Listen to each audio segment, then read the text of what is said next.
It's been a minute since we've done one of these videos, but I wanted to go over my thoughts on the newest dungeons under Doctrine, kind of my thoughts post contest mode, how the contest mode went in my opinion, and just overall the feel for the dungeon, my bad thoughts, my good thoughts overall. So let's get into it. Basically, I think that this dungeon is almost perfect, right? It has absolutely nailed the balance between good PvE perks, PvP perks on all the weapons. It has a good mechanic that, if you pay attention to the story, you don't necessarily need all the mechanic in each encounter. You can also just brute force the encounter by killing the Grim and getting the symbol. But I do think that every encounter is engaging. A solo player can easily manage this with some difficulty from the subjugators, from the opening doors from the wall by shooting them. There are degree of difficulty there, but I think that overall this is a great dungeon for the community and where we stand as a community at the moment. I think that this first encounter allows the balance between a knowledgeable from a lore perspective as well as don't die from the subjugators and put angles for the lenses so that they light up the correct symbol. If you don't do the correct symbol, you get a tormentor. I think that that's a great balance right there. It has a punishing mechanic, but also at the same time it's very forgiving at the same time because you just about every lens or every middle beam can hit almost every emblem on the wall or every symbol on the wall. And I think that that is a great thing for new players. It's very forgiving. I think that also the OG players, the ones that, grind dungeons on a regular, I think that the contest mode was a perfect degree of difficulty, not almost impossible, not too easy. Which brings me to encounter 2, and I think this is one of the better encounters Destiny has put out for a dungeon, specifically a dungeon, in recent activities released, simply because you can control your own fate, right? If you want the symbols to all be stopped and almost never have any enemies to kill, go for it. If you want Hive and just ogres galore, put it on Hive on all 4 wheels. I think that that is something that is very unique and very interesting, and it works for a dungeon. Now, obviously, if it was a raid, it'd be a little bit different because of limited DPS phases and limited revives. But outside of contest mode, I think that this is a perfect way to play a dungeon encounter to where you can control your own fate. You can see how you want to play this encounter out. And that is something I like a lot. Obviously, it is bugged right now to where precision damage on the lock set does not work.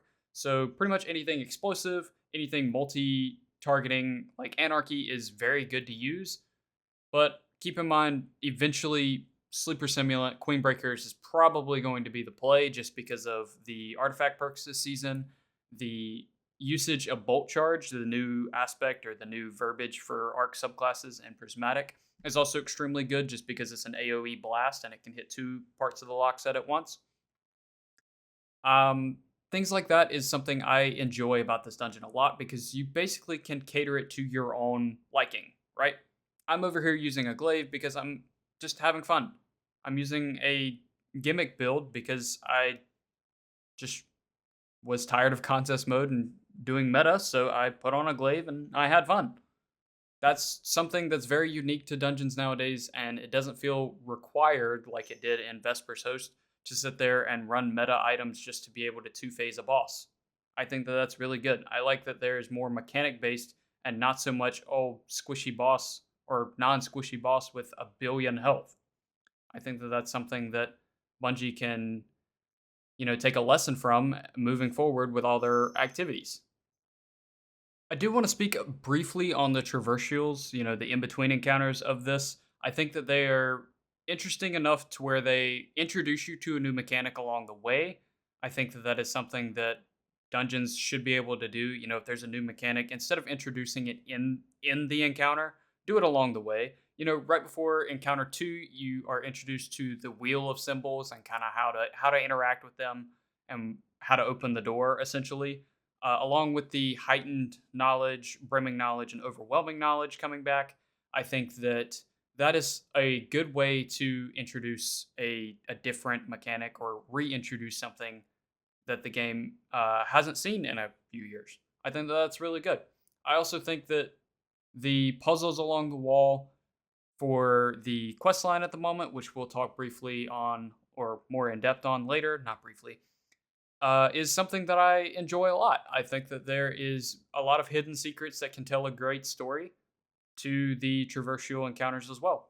And I think that they are just as fun, if not as fun, if not better than some of the encounters in other dungeons. So now let's talk encounter 3. Honestly, my only gripe about this encounter is how easy it was on contest mode. I think that it is very easy to brute force this encounter. You know, you go and find the truth speaker and he'll give you a correct symbol, you light up the other 3. It's really not that hard. It's a little bit of a curveball considering you've been lighting up the correct symbols the rest of the dungeon. But other than that, and aside from his degree of difficulty on contest mode, I think that this was a perfect dungeon. You know what I mean?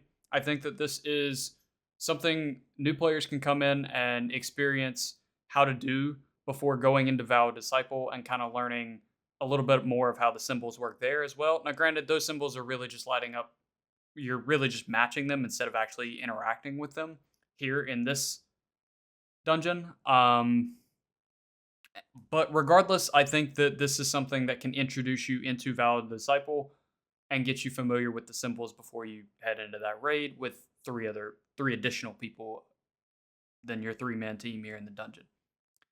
So let's talk about some grievances, some things I don't like moving forward.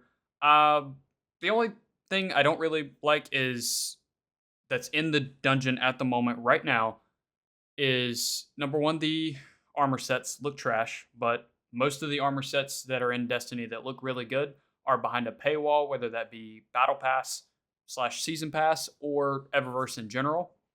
And then I also don't particularly like the door mechanic. I understand it. You know, it's a little bit of a curveball. It allows the player to kind of interact more with the door instead of just holding F or holding your interact button to release it and let it open for a few seconds. You actually have to shoot it, maintain some fire on it to keep it open, or you will get crushed. I mean, that's the reality of it. And then my only other grievance at the moment, and this is going to be to the surprise of no one, is time gating the fucking Catalyst quest. Bungie, this is the only thing you messed up with. Like, genuinely speaking, everything else I can get behind, regardless of mechanics, regardless of enemy types, because the Dread are just not a fun enemy to go against. But you know what? I can bear with that. I cannot bear with the fact that you time gated a Catalyst quest where everything else in the dungeon is already here, and we have to sit here and wait for you to release the rest of the Catalyst quest. Now, granted, at the time of this recording, it is still week 1, so I don't know if week 2 releases the rest of the quest or however the case may be. But time gating a quest like this because you realize that the community is going to figure it out all out in one day is definitely not the play. And I hope you learn from this, because this is something that in future dungeons or in future raids is something that should not be a thing. Time getting quest for a catalyst or quest for something that's all in the game that should all be already accessed is not a thing. Now, granted, story time gating, sure, that's perfectly fine. I understand that. But not a dungeon quest, not a catalyst quest. We know what the catalyst for the gun is, right? Finality's Augur is a really great weapon already. It's putting out some pretty good damage, and people have found out that the catalyst does bait and switch, so it's an additional 30% damage once you proc damage from your other 2 weapons. So I think that it's a good dungeon. It's a good weapon to go for in the dungeon. I just think that the only thing you really messed up on was time gating the catalyst quest. And I'm in the majority here. You know, there are several other streamers, several other people in the community that think that this was a dumb idea. And like I said, I really hope that you learn from this. So let's not do that again, please.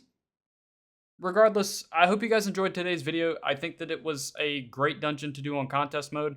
I think that the second encounter being a DPS check, while also trying to figure out how the mechanic worked, and seeing from 3 different sources of different answers to how the symbols work was something, on top of the final boss being kind of a pushover as far as health wise, but he was able to definitely stomp you into the ground because of his one shot mechanics. Regardless, I think that it was a fun dungeon overall. I look forward to grinding it soon, especially with how the new weapons look. If you guys want any guides or reviews on how the weapons work, let me know down in the comments below, and I'll catch you guys next time. Peace! Don't end before we get started.